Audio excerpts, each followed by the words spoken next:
Definite integration, indefinite integral में constant of integration की वजह से इन्फिनेटली मैनी वैल्यूज मिला करती थी, तो टर्म यूज क्या करते थे, इनडेफिनेट इंटीग्रल।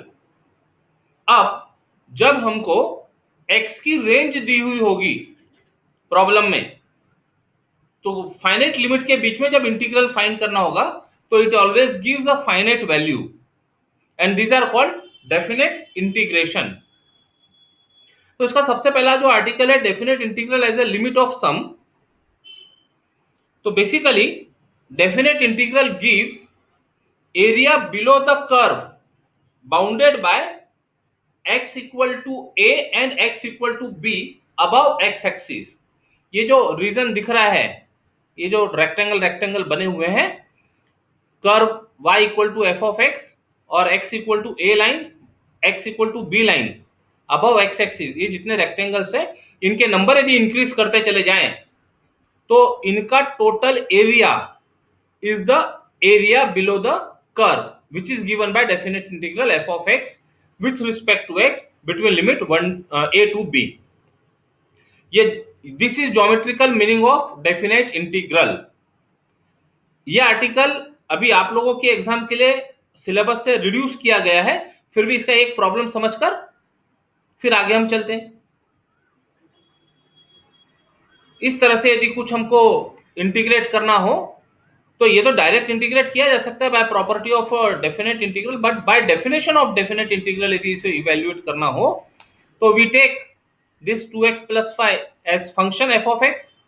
लिमिट देखने से समझ में आता है, lower limit is a, upper limit is b, तो a is 1, b is 2। Then we find f of a plus R H. a और r की वैल्यू पुट कर दो, h is the interval length, तो कंप्लीट इंटरवल को b minus A upon n से h मिल जाएगा, विच गिव्स, यहां से सिंप्लीफाई करने पर nh is equal to 1। Function 2 times x plus 5 है, तो f of 1 plus R H will be 2 times 1 plus R H plus 5, bracket open कर दिए, सिंप्लीफाई कर दिया। Now definite integral is by definition as limit of sum, limit of summation h into, ये h base का काम करता है rectangle के, और f of a plus R H ये हाइट का काम करता है। तो वैल्यू पुट करते हैं, समेशन फाइंड करेंगे और उसका लिमिट ले लेंगे। ये f of a plus R H की वैल्यू पुट की, ब्रैकेट ओपन किया, समेशन अप्लाई करते हैं, summation of first term plus second term, summation first term summation second term, h constant है, 7 कांस्टेंट है, वो बाहर समेशन के रूल्स लगाकर सिंप्लीफाई करें। सिंप्लीफाई करने के बाद ये जो एक्सप्रेशन दिख रहा है उसका लिमिट ले लें, तो this is answer for definite integral of 2x plus 5 with respect to x between 1 से 2। तो इस तरह के जो प्रॉब्लम्स है, ये थोड़ा टाइम टेकिंग होते हैं। स्टार्टिंग में डेफिनेशन को अप्लाई करते हुए इस तरह के प्रॉब्लम सॉल्व किए जा सकते हैं, लेकिन फिर प्रॉपर्टीज पढ़ने के बाद हम जनरली जो भी डेफिनेट इंटीग्रल के प्रॉब्लम्स है, वो उसकी प्रॉपर्टीज की हेल्प से सॉल्व करते हैं। तो ये सब सॉल्व एग्जाम्पल फॉर रेफरेंस देखे जा सकते हैं। तो basically we are finding limit of the expression. Now here is fundamental theorem of integral calculus.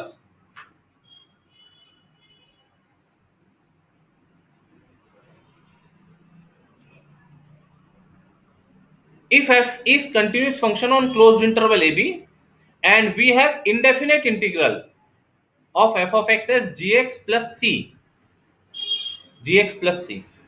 then definite integral of fx dx from a to b is, ये जो भी indefinite integral है इस पर लिमिट ले लेते हैं।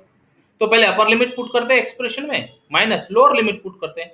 अभी जो कांस्टेंट ऑफ इंटीग्रेशन है, दोनों जगह सेम कांस्टेंट ऑफ इंटीग्रेशन है, माइनस होने से कैंसिल हो गया, रह गया g of b minus g of a। इसका मतलब जो इंडेफिनेट इंटीग्रल में फंक्शनल पार्ट आता है, केवल वही फंक्शनल पार्ट में हमको अपर लिमिट माइनस लोअर लिमिट करने से डेफिनेट इंटीग्रल मिल जाएगा। Okay, properties of definite integral, these are very important properties. First property says integral of function F of X with respect to x between a to a, जहां से शुरू किया वहीं खत्म कर रहे थे, तो is zero obviously. Upper limit minus lower limit करने पर जो हमारा फंक्शन रहा होगा जी ऑफ एक्स, उस पर यदि upper limit minus lower limit करेंगे तो g of a minus g of a will be zero by fundamental theorem of calculus. Same limit हो लोअर लिमिट अपर लिमिट तो इंटीग्रल इज जीरो, कुछ evaluate करने की जरूरत नहीं, डायरेक्ट आंसर लिखा जा सकता है। Second property says that integral of function f of x with respect to x from a to b is integral of function with respect to x from b to a with negative sign। मतलब यदि limit interchange कर दें तो integral की value का sign change हो जाता है, पॉजिटिव रहा होगा तो नेगेटिव हो जाएगा, नेगेटिव रहा होगा तो पॉजिटिव ले। इसको वर्ड्स में ऐसा कहते हैं, interchanging limits of definite integral changes the value of definite integral. फिर से एक बार कह रहे हैं, interchanging limits of definite integral changes the value of definite integral।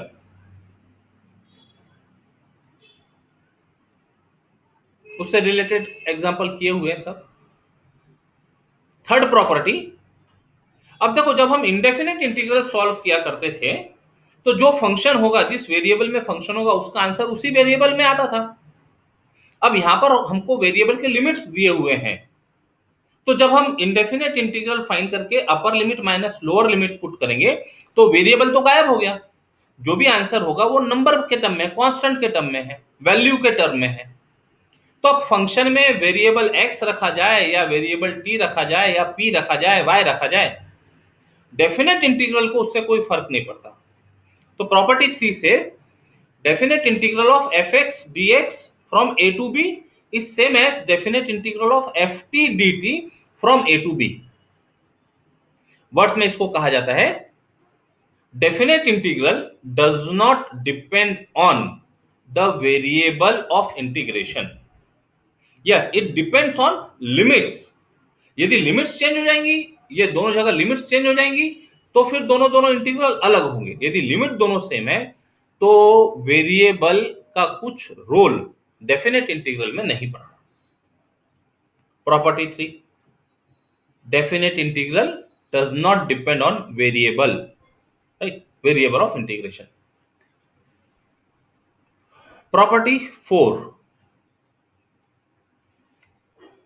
अब कभी कभी प्रॉब्लम सॉल्व करने के लिए जो बड़े इंटरवल होते हैं, वो बड़े इंटरवल को छोटे इंटरवल में ब्रेक करके प्रॉब्लम सॉल्व करना कन्वीनियंट हो जाता है। एक तो ये अप्रोच। दूसरा, कभी इंटरवल में कोई ऐसा पॉइंट आ जाए जिस पर फंक्शन डिफाइन नहीं हो रहा है, डिसकंटिन्यू हो, तो जिस पॉइंट पर फंक्शन डिसकंटिन्यू, तो वहां पर हम हमारे इंटरवल को ब्रेक कर देते और फिर डेफिनेट इंटीग्रल फाइंड करते। तो ऐसे समय के लिए ये प्रॉपर्टी काम करती है, इंटीग्रल a से b fx dx और a b के बीच में यदि कोई पॉइंट है c, तो ये जो इंटीग्रल a टू b है, it can be converted into sum of two integrals a से c plus integral from c से b, integral fx from a to c plus integral fx from c to b।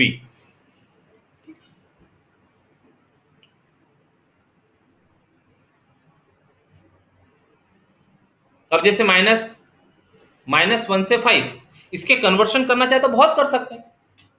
-1 से 5 integral है, तो it can be written as -1 से 0 plus 0 से 5। ये दो part में ब्रेक हो गया। यदि मान लो और पार्ट बनाना है तो ये 0 से 5 को लिखा जा सकता है 0 से 1 प्लस 1 से 5। 1 से 5 के यदि और पार्ट्स बनाना है तो उसको लिखा जा सकता है 1 से 2 प्लस 2 से 5। जैसी भी रिक्वायरमेंट हो, वो रिक्वायरमेंट के अकॉर्डिंगली हम हमारे डेफिनेट इंटीग्रल को सम ऑफ डेफिनेट इंटीग्रल्स में कन्वर्ट कर सकते हैं, ऐसे पॉइंट्स जो उस इंटरवल के बीच में आ रहे हो।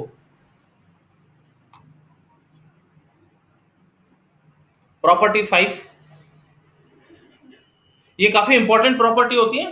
कई बार मेजर प्रॉब्लम, ये प्रॉपर्टी और इसका एक स्पेशलाइजेशन, एक स्पेशल प्रॉपर्टी है, इसकी स्पेसिफिक प्रॉपर्टी है, देखेंगे आगे। Property 6, property 5 says integral fx from a to b is same as integral F of A plus B minus X. क्या किया देखो, ये जो अपर लिमिट लोअर लिमिट है तो लोअर लिमिट प्लस अपर लिमिट माइनस वेरिएबल एक्स, ऐसा करके जो फंक्शन तैयार हो रहा उसका यदि इंटीग्रल फाइंड किया ए से बी तो it is same as the original definite integral. कई बार ये प्रॉब्लम को सॉल्वेबल बना देती है, ये प्रॉपर्टी अप्लाई करने के बाद में प्रॉब्लम सॉल्वेबल हो जाता है। तो integral A to B F X D X is same as integral A to B F of A plus B minus X. और इसकी एक स्पेसिफिक प्रॉपर्टी है, रिड्यूस प्रॉपर्टी कह सकते हैं, यदि एक लिमिट लोअर लिमिट 0 हो अपर लिमिट ए हो, ये वही है प्रॉपर्टी 5 का ही स्पेशल केस है। तो it is same as definite integral of F of 0 plus A minus x.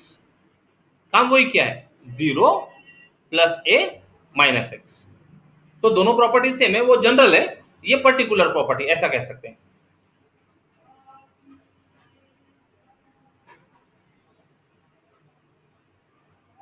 ये कुछ सॉल्व एग्जांपल बिल्कुल स्टैंडर्ड सॉल्व एग्जांपल्स हैं। हर प्रॉपर्टी के बाद में एक एक एग्जांपल सॉल्व करके उसका इलस्ट्रेशंस दिए हुए हैं सर। प्रॉपर्टी 7,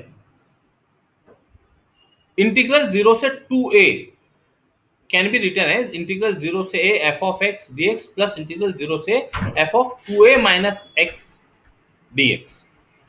मीन्स यदि इंटरवल बहुत बड़ा है और हम उसको हाफ इंटरवल में कन्वर्ट करना चाह रहे हैं तो इस तरह से किया जा सकता है।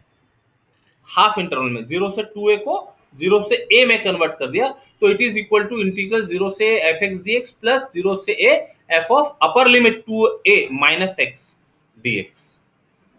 और ये प्रॉपर्टी प्रूव हो जाने के बाद फिर एक इसका रिडक्शन प्रॉपर्टी मिलती है। अभी सुन लीजिए, यहां पर वो आगे आएंगी नंबर, हाँ हम यहां कह देते हैं, if f of 2a minus x, f of 2a minus x की value minus f of x आ जाए तो ये दोनों का सम 0 हो जाएगा, तो इंटीग्रल विल बी 0। और F of 2a minus x की वैल्यू यदि एफ ऑफ एक्स आ जाए प्लस एफ ऑफ एक्स तो दोनों ऐड हो जाएंगे, 2 टाइम्स इंटीग्रल 0 से a F of X dx। इस फॉर्म में भी ये प्रॉपर्टी का प्रॉब्लम सॉल्व करने के लिए यूज किया जाता है। हम यहां बोर्ड पर लिखकर बता रहे हैं।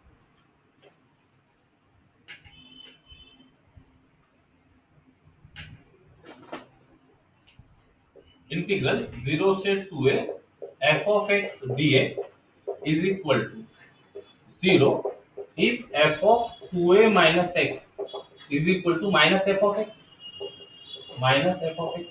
and 2 times integral 0 से a f of x dx if f of 2a minus x is equal to f of x।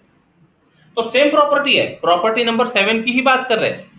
इस फॉर्म में प्रॉब्लम सॉल्विंग के लिए यूज होती है। F of 2a minus x की वैल्यू यदि माइनस एफ ऑफ एक्स हो तो इंटीग्रल 0 से 2a एफ एक्स dx हो जाता है 0।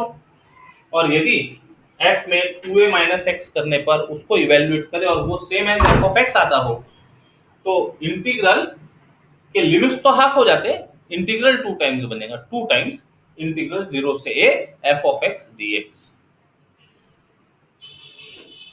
देन प्रॉपर्टी 8, ये सिमेट्रिक इंटरवल कह रहा था। प्रॉपर्टी 8 में माइनस ए से मतलब नंबर लाइन पर जब हम बात कर रहे हो 0 इक्वल डिस्टेंस पर लोअर लिमिट अपर लिमिट हो तो this is called symmetric interval.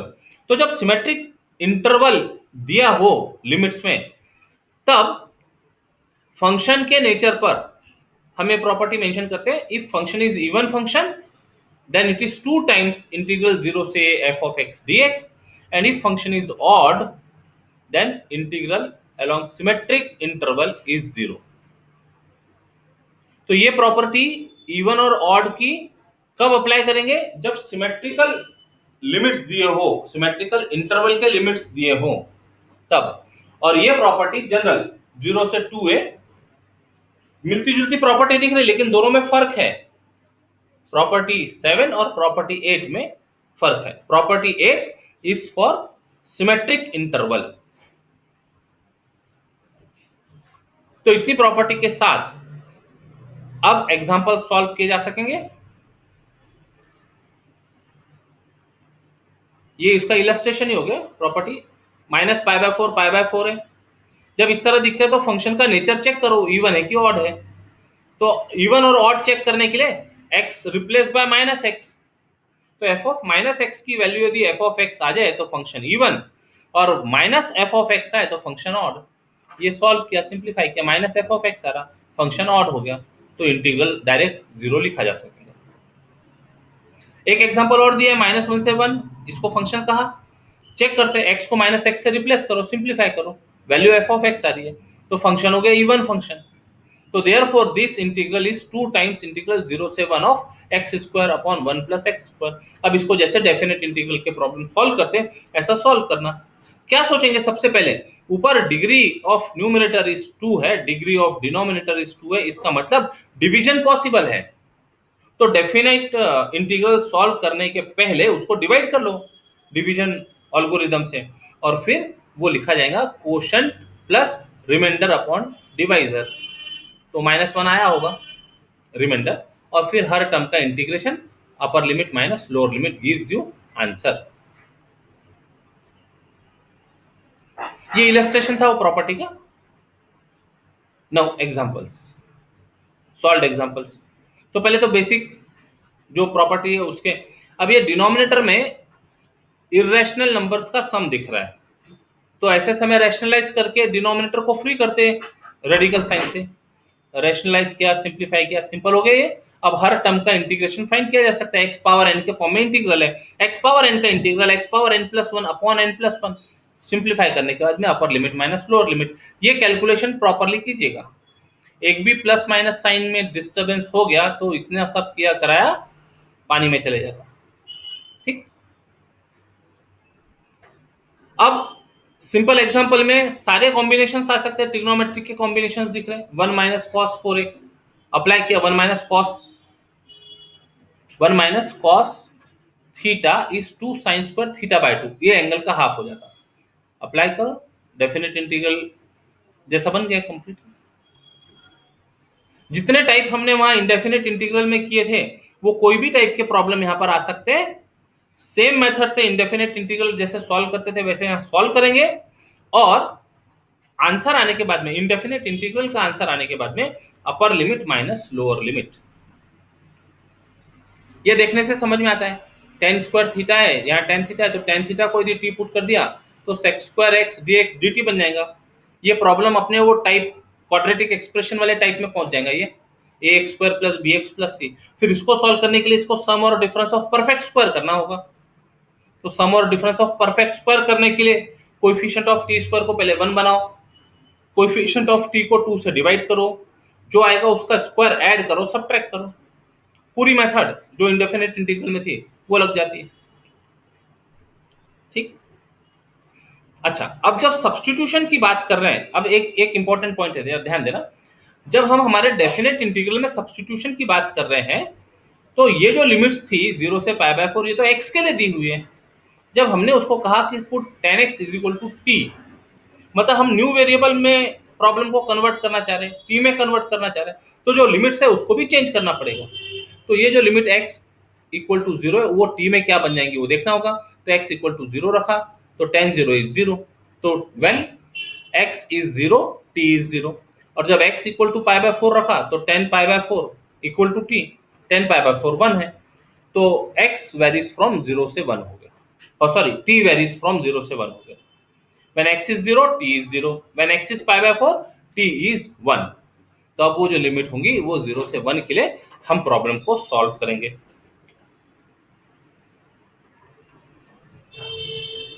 देखकर समझ में आता है, सब्स्टिट्यूशन मेथड लगेगा, प्रोडक्ट रूल लगेगा, राइट। ये सिंप्लीफिकेशन करके सब इनको एंगल,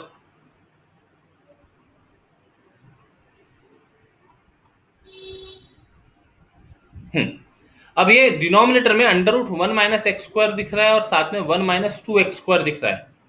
अब इसको सॉल्व करने के लिए ट्रिग्नोमेट्रिक आइडेंटिटीज यूज करनी होगी। अब ये 1 माइनस टू एक्स स्क्वायर तो कॉस टू थीटा के एक्सप्रेशन में आता है ऐसा कुछ, और यहाँ 1 माइनस एक्स स्क्वायर है, तो यदि एक्स को साइन थीटा पुट कर दें तो काम आसान हो जाएगा। Under root 1 minus sine square theta under root cos square theta, वो कॉस थीटा बन जाएगा, और यहाँ 1 minus two sine square theta यानी कॉस टू थीटा हो गया। बाद में सिंप्लीफाई करके वो रिड्यूस हो जाता है। अब प्रॉब्लम तो एक्स में था, लिमिट एक्स की दी है, तो ये एक्स की लिमिट को थीटा में कन्वर्ट करना पड़ेगा। व्हेन एक्स इज जीरो तो sine theta equal to zero, तो कौन सा एंगल मिलेगा, theta is zero.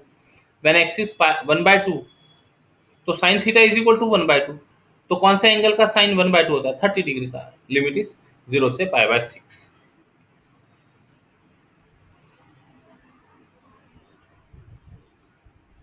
Substitution method से रिलेटेड सारे प्रॉब्लम दिख रहे हैं। अब जब मॉड की बात आती है तो मॉड को फ्री करना होता है, तो मॉड को फ्री करने के लिए वो पॉजिटिव साइड में और नेगेटिव साइड में ब्रेक करेंगे।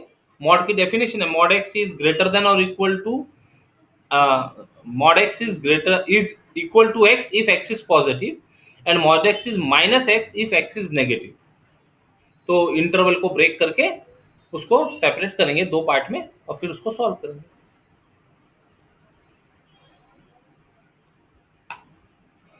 हाँ, यहाँ पर प्रॉपर्टी वो जो हमने कहा ना इंपॉर्टेंट प्रॉपर्टी है, वो प्रॉपर्टी अब यहाँ पर अप्लाई होते दिखती है।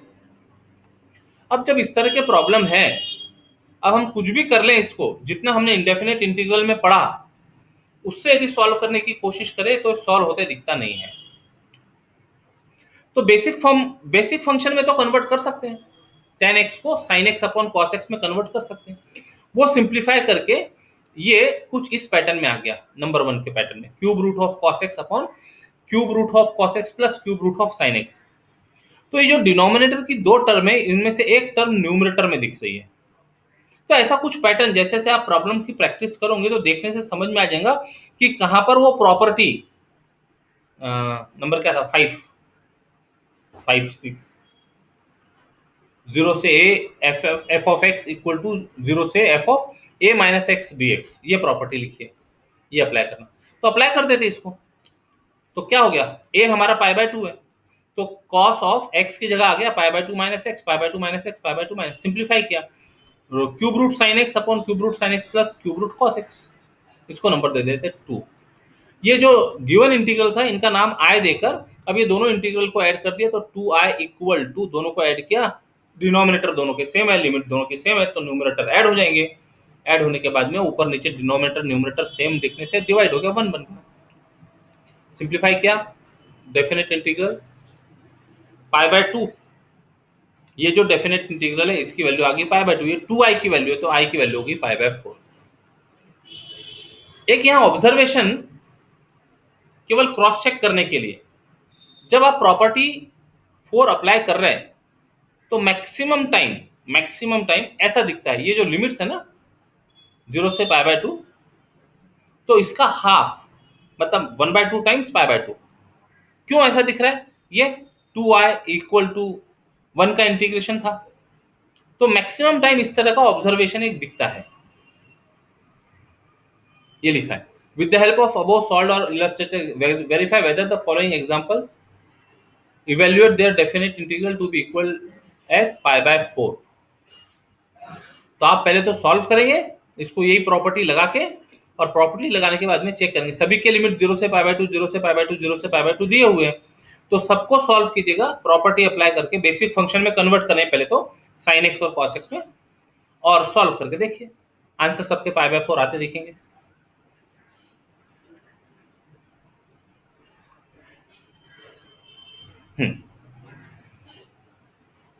11 माइनस एक्स का whole square x square plus 1 minus x का होल स्क्वायर।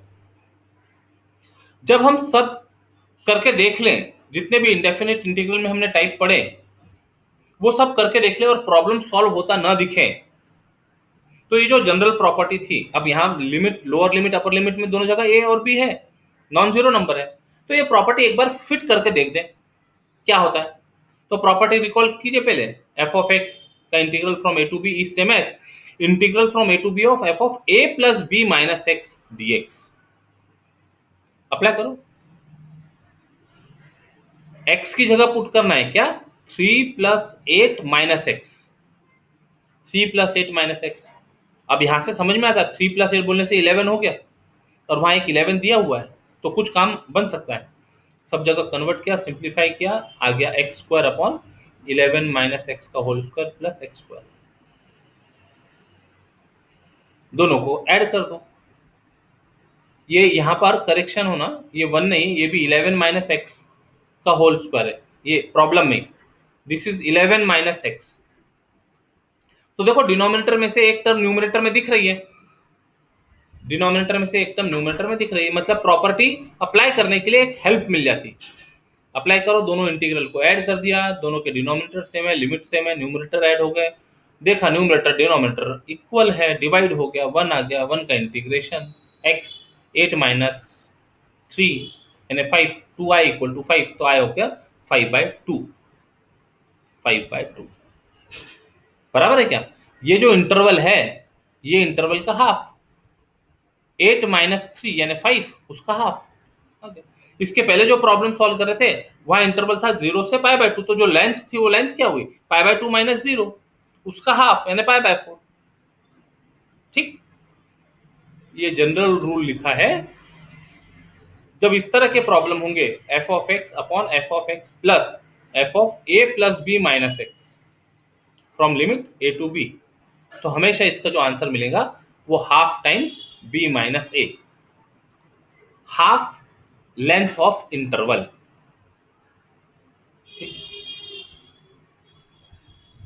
अब ये जो है डिफरेंट डिफरेंट प्रॉब्लम्स है, जैसे अभी ऊपर प्रॉब्लम सॉल्व किया, इनको सॉल्व करो और वेरीफाई करो ऐसा रिजल्ट मिलता है क्या। ये सब जगह वही प्रॉपर्टी, जो जनरल प्रॉपर्टी है, वो जनरल प्रॉपर्टी लगेगी।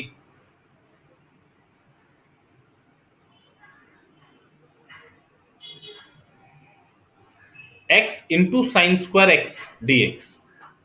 अब इसको देखते बराबर यदि हम इंटीग्रेशन बाय पार्ट से करने लग जाए, तो देखिएगा क्या डिफिकल्टी होती है, वो भी करके देख लीजिएगा एक बार। इंटीग्रेशन बाय पार्ट से प्रॉब्लम सॉल्व होता है क्या, जब नहीं होगा, हमने सारा कुछ ट्राई कर लिया, जब नहीं सॉल्व हो रहा, तो ये जो क्या कहते हैं उसको, रामबाण प्रॉपर्टी है, वो a to b f(x) dx = a to b f(a+b - x) dx। ये प्रॉपर्टी एक बार लगा के देख लो, ये प्रॉपर्टी लगाओ, सिंप्लीफाई करो, कन्वर्ट होके जितना कन्वर्ट कर सकते हो उतना कन्वर्ट कर लिया, और फिर दोनों इंटीग्रल को, ये और जो पहले आया, दोनों को ऐड करके सिंप्लीफाई, काम बन जाता है।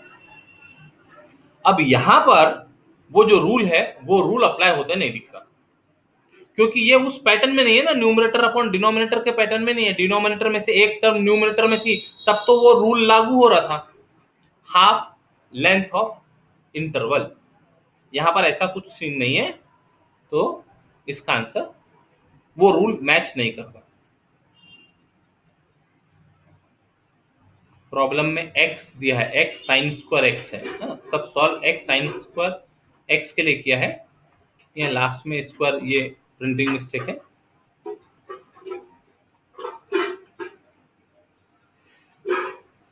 ठीक है, cos² x by using property. अब ऐसा लिखा है स्पेशली, बाय यूजिंग प्रॉपर्टी। अब चाहते तो अपन इसको डेफिनेट इंटीग्रल को ट्रिग्नोमेट्री आइडेंटिटी लगा के cos² x को 1 + cos2x/2 ये लगा के सॉल्व कर सकते थे, ट्रिग्नोमेट्रिक आइडेंटिटी लगा के। लेकिन यदि ऐसा हो, इवेल्युएट इंटीग्रल यूजिंग प्रॉपर्टी, तो प्रॉपर्टी के लिए देखो ये प्रॉपर्टी काम करती है क्या, 0 से 2a = 0 से a, 0 से a of f(2a - x)। Apply करो प्रॉपर्टी को। अब इतना समझ में आता होगा कि ये f(x) मतलब हमारा फंक्शन हो गया, और f(2a - x) मतलब जो भी लिमिट है, ये π2a का काम कर रही है, तो π - x से रिप्लेस करना होगा, π - x से रिप्लेस करके सॉल्व करना होगा। cos of π - x is -cos x, लेकिन फंक्शन स्क्वायर है, तो वो cos² x ही बन गया। सिंप्लीफाई किया सर, आंसर इज π/2। कहीं पर होते दिखेगा वो रूल फॉलो, लेकिन अब हार्ड एंड फास्ट नहीं होगा इस तरह के केसेस में। न्यूमरेटर डिनोमिनेटर वाले जो प्रॉब्लम है, वहां तो रूल फॉलो होते दिखता है।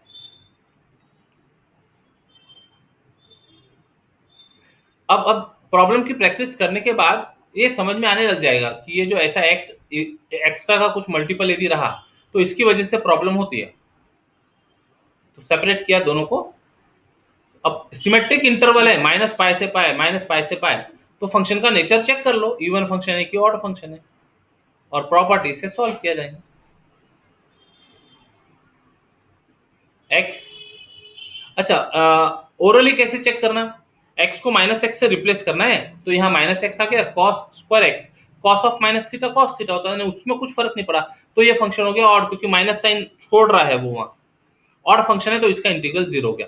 ये फंक्शन क्या कर रहा है, x sign x upon 1 plus cos square x, x को माइनस एक्स से रिप्लेस किया तो माइनस एक्स हो गया, साइन ऑफ माइनस एक्स है ना, माइनस साइन एक्स हो जाएगा, तो दो माइनस ऊपर आ गए न्यूमरेटर में, माइनस माइनस प्लस हो गया, और डिनोमिनेटर में तो स्क्वायर फंक्शन है तो उससे कुछ फर्क पड़ेगा नहीं, ये बन गया इवन फंक्शन। तो this integral will be 2 times 0 से पाई of x sign x upon 1 plus cos square x. ये अब इसको सॉल्व करते हैं।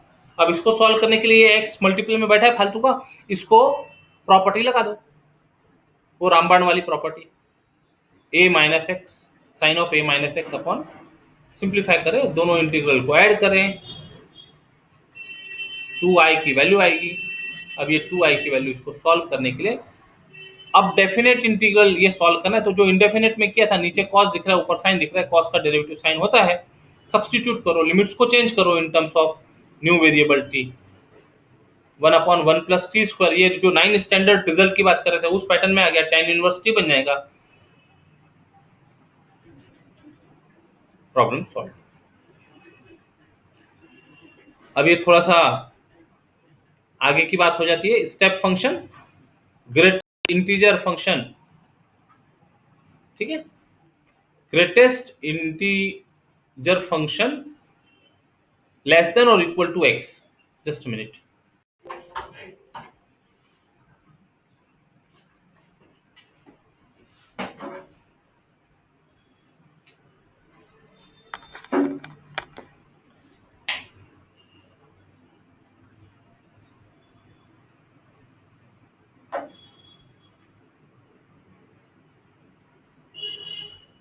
Greatest integer function less than और इक्वल टू एक्स, ठीक है, लेस देन और इक्वल टू एक्स बोला, मतलब नॉट ग्रेटर देन एक्स, तो इसको इसकी डेफिनेशन से अप्लाई करके इंटरवल में पहले ब्रेक कर दिया, 0 से 1, 1 से 2, 2 से 3, अब हर इंटरवल में ये बॉक्स एक्स भी कहलाता है, बॉक्स एक्स की वैल्यू क्या होगी, तो बॉक्स एक्स 0 से 1 के बीच में लेस देन और इक्वल टू एक्स, तो जब ये वैल्यू रखी जाएंगी तो बॉक्स 0.5, 0.9, 0.99, तो जो इंटीजर होगा इससे लेस तो 0, बॉक्स एक्स बिटवीन 1 से 2 value is 1। Similarly sorry, box x between limit 2 से 3 इज 2। अभी सिंपल डेफिनेट इंटीग्रल का प्रॉब्लम बन जाता है, इसको सॉल्व किया जा सकता है। Now here are the exercise.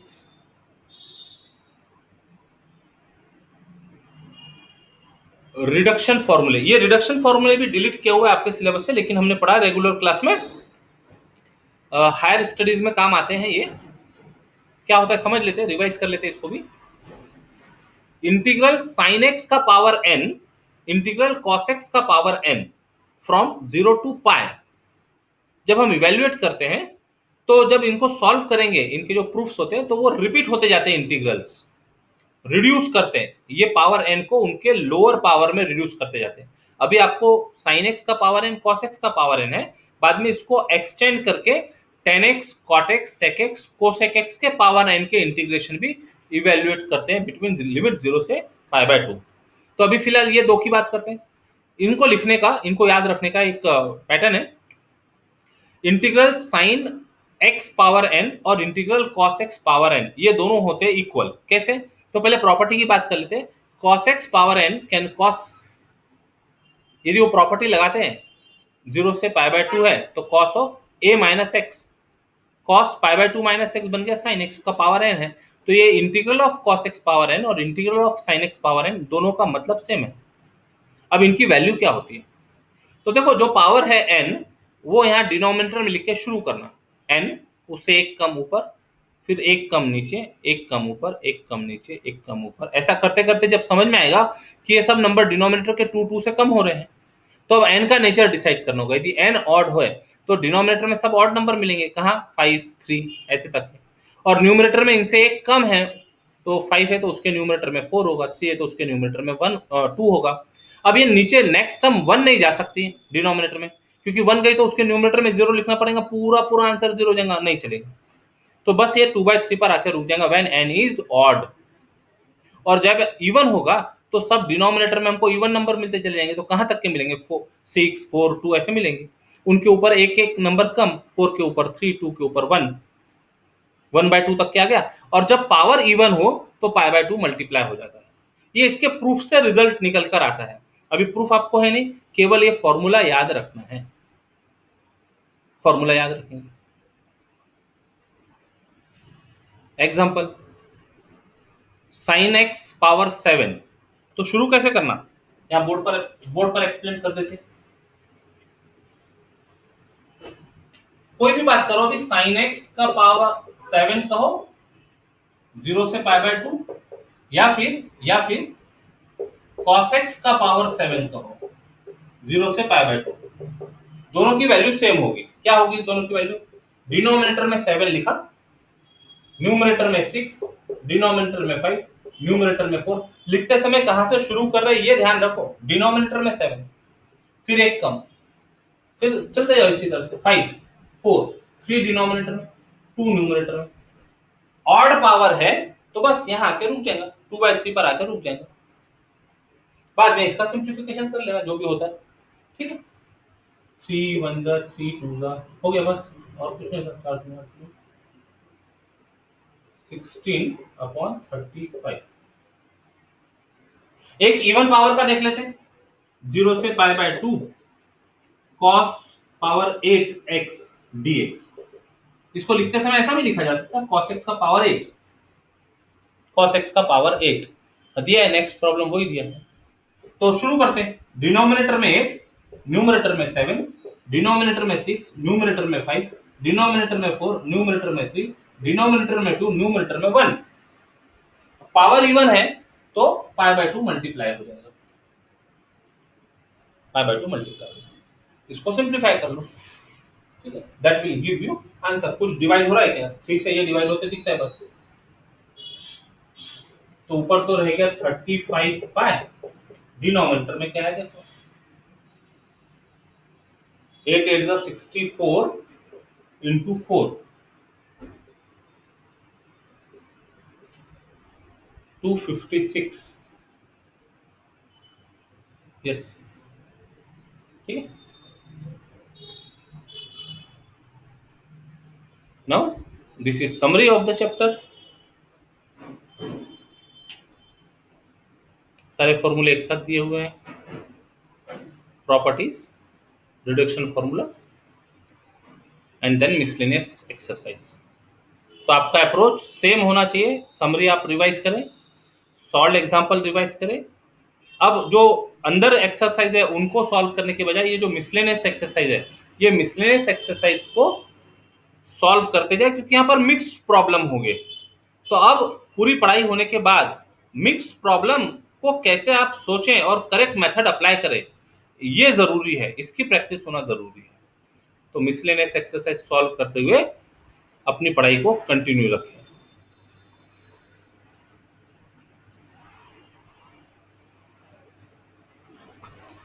So this is last minute revision of definite integral। इससे कुछ हेल्प जरूर हुई होगी।